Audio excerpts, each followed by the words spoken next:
রাজধানী থেকে বহুদূরে এক শান্ত শ্যামল গ্রাম টুঙ্গিপাড়া।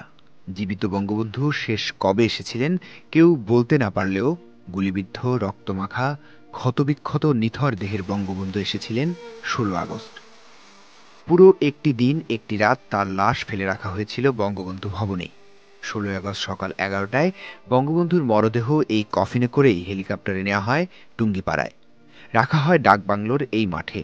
টুঙ্গিপাড়ার মাঠঘাট দাপিয়ে বেড়ানো দুরন্ত ছেলেটির বেড়ে ওঠা যারা দেখেছে, শুনেছে বজ্রকণ্ঠ, দেখেছে তার নেতৃত্ব, তাদের চোখের সামনেই শত্রুর গুলিতে নীরব নিস্তব্ধ তাদেরই প্রিয় মুজিব ভাই।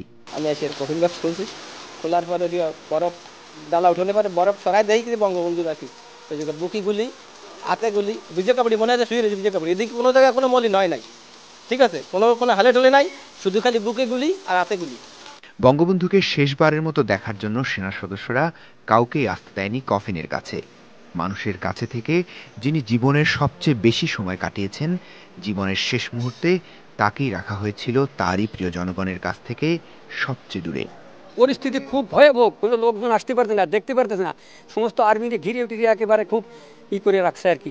এখন গোসলের প্রশ্ন, গোসল কী দিয়ে দেবো, তখন রেস্ট কিনতে 500 কিন্তু সাবান নিলাম, আর আপনার উনি যে কাপড় দিয়েছিল রিলিফের কাপড়, সেই কাপড় দিয়ে ওনাকে মলম সাহেব ওখানে আসলেন, সে ওই কাপড় বানালো। ওনার পাশে এনে একটা পুকুর আছে বাড়ির পাশে, সেই পুকুরতে আরও লোকজন যারা আছে বালতি করে পানি নিতে থাকলো। ওই ধোয়ে ওনারে হাত দিলাম এখানে 21টি গুলি ঢুকে দিলাম, দেখি যে সব ফুটে কিন্তু পিছন দিয়ে বেরোয় যায়নি, ডাইন ধারের চশমাটা ভেঙে বেঁধে রয়েছে। বঙ্গবন্ধুর দাফনে অংশ নেয়া ২৫-৩০ জনের অনেকেই বেঁচে নেই। যারা আছেন তাদের এখনও তাড়িয়ে বেড়ায় বঙ্গবন্ধুর রক্তমাখা মলিন দেহের প্রতিচ্ছবি। ওই আর্মিরা মৌলভী সাহেবরা বলছিল যে আপনি 5 মিনিটের মধ্যে ধুয়ে দেবেন। তা মৌলভী সাহেব বললো যে না, আমি 5 মিনিটই পারবো না। এর ঝগড়া হয়েছিল। কলে মৌলভী সাহেব যতই হোক একটু কমের দিচ্ছে, কলে আমি 1.5 ঘন্টার নিচে পারবো না, তার উপরে যত থাক। সেই 3 খাতা দিয়ে 25-30 দিন পালছি, তারপর কাপড় করে ধুয়ে গেলি।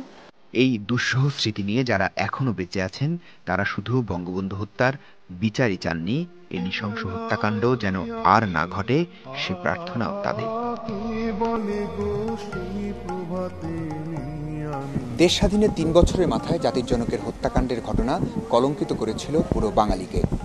আর এর 34 বছর পর সেই হত্যাকাণ্ডের বিচারের রায় কার্যকর হওয়ার মধ্যে দিয়ে কিছুটা হলেও কলঙ্ক মোচন হয়েছে বাঙালির।